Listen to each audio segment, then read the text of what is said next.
In Star Wars Galaxy of Heroes, 7 very powerful characters and the best of the 4 capital ships can only be obtained through very rare events. They cannot be farmed and they cannot be purchased. This video is for players who do not know much about these events, as well as for those who do and would like all of the event requirements in one video.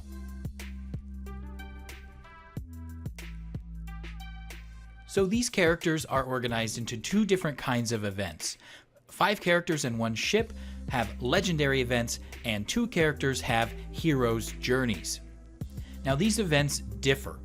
The legendary events have you use 5 members from specific factions to try and unlock these characters or this capital ship. So for example, Emperor Palpatine requires 5 rebels. Yoda requires any 5 Jedi. The heroes' journeys, however, are much more restrictive. They require 5 specific characters.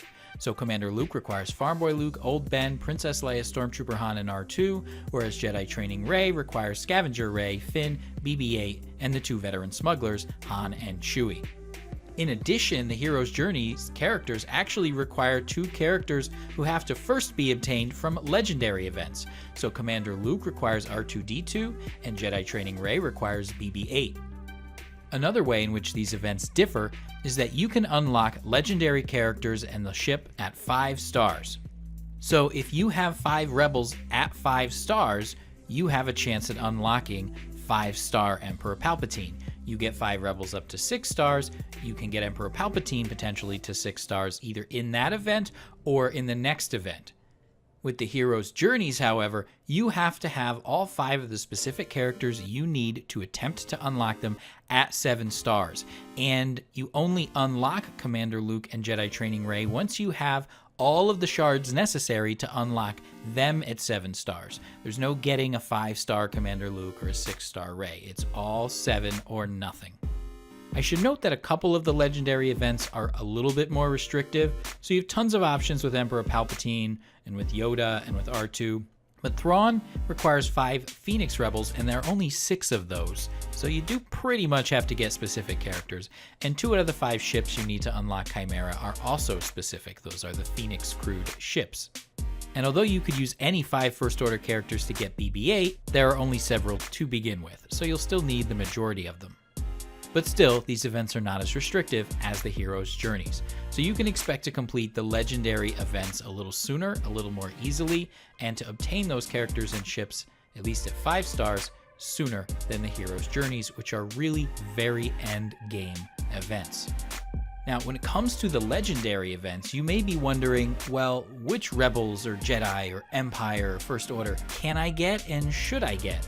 In other words, which ones will not only be helpful with these events, but also be good characters elsewhere in the game and not be too challenging to farm? Well, for the answers to those, watch my ultimate character farming guides for these factions. I have a video for Rebels, one for Jedi, one for Empire, etc. And they're designed for the early to mid-game free-to-play player in mind.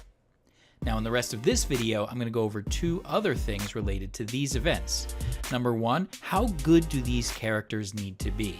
So it's not good enough to have 5 rebels to get Emperor Palpatine. They have to be strong enough to beat the stages of the event. So how strong do they need to be?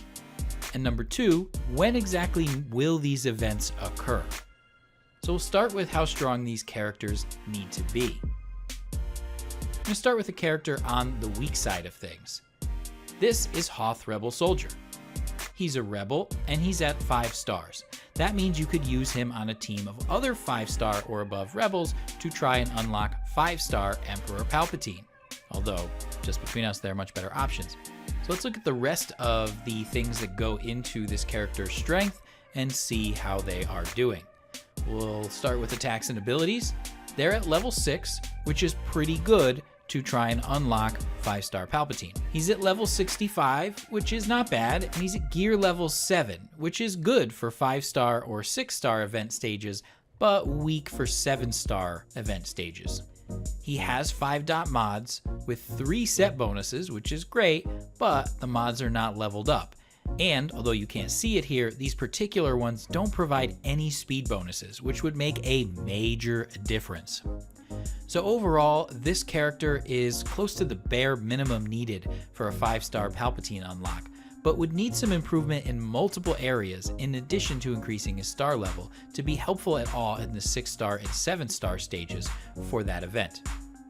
That said, if you had 4 other characters who were stronger in the 4 other aspects, attacks and abilities, level, gear, and mods, then you'd probably be okay with a 5th character like this, who doesn't have a whole lot invested in them, but just helps you meet the star requirement for the event.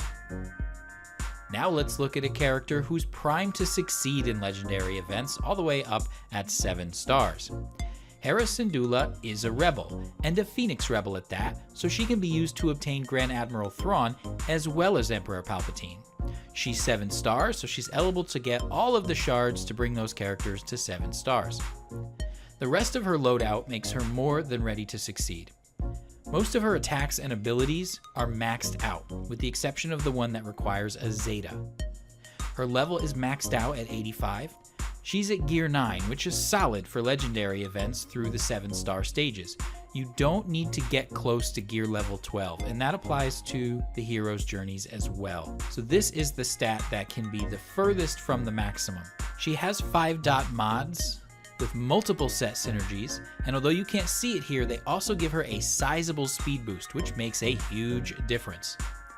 Now, Hera is in very good shape in every way, but if you had a slight weakness in one of these 4 areas, the other areas could usually compensate.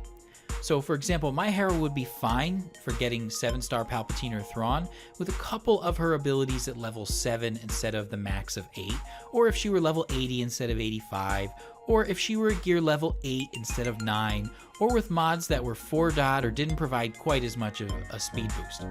As long as she didn't have all of those deficits, she would still be fine. And anyway, in some events, if you have other characters who can make up for deficits in your weakest characters, that might be enough to carry you through.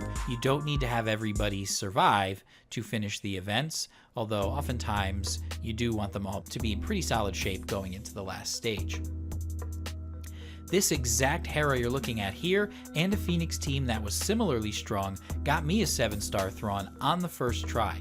If your characters don't all look like this, but you have them at 7 stars and an event where they can be used is approaching, you may still be successful, but it may take a lot of attempts until you get a lucky outcome.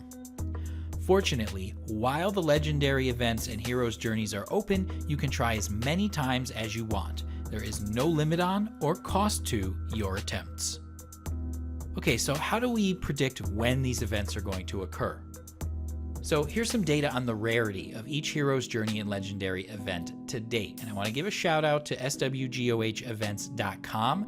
They compiled all of the days between each of these events, and then I used that information to calculate the average between the appearances of these events. And as you can see, the events occur roughly every 2 to 3 months, with events for older characters like Yoda showing up a little more frequently than events for newer characters like BB-8. And the 2 heroes' journeys, Commander Luke and Jedi Training Rey, have shown up less often than the 6 legendary events. The heroes' journeys are for late game level 85 players. Even veteran free-to-play players like me have to wait until the 2nd event appearance, which was the case for me with Commander Luke, or 3rd event appearance, which is the case for me with Jedi Training Rey, to be able to get them.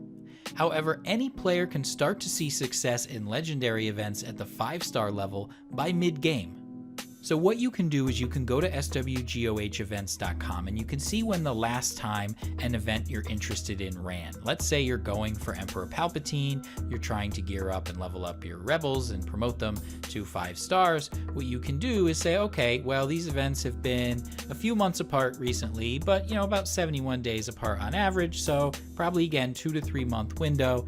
When was the last time that event occurred? And then you can project forward 2 or 3 months from that, and that should give you a sense of about how far away you are from the next Emperor Palpatine event. That can help you make some decisions, like do you go crazy spending crystal refreshes to get character shards, or do you say, you know what, this event's probably going to happen in a couple weeks, forget it, I'm not going to get there in time, and so I'm not going to blow my crystal reserve. So those are the kinds of decisions you can make with these data. Another thing you should do is check out the Star Wars Galaxy of Heroes forums. The link is on the bottom here, and they usually announce each month's events, including any legendary events or heroes' journeys, in the second half of the preceding month. That's it for the intro. Thanks for watching. Let me know if this video is useful by clicking like or dislike. If you haven't done so yet, check out my character farming guide video series and store guide video series, which are perfect for early and mid-game free-to-play players. See you around the cantina.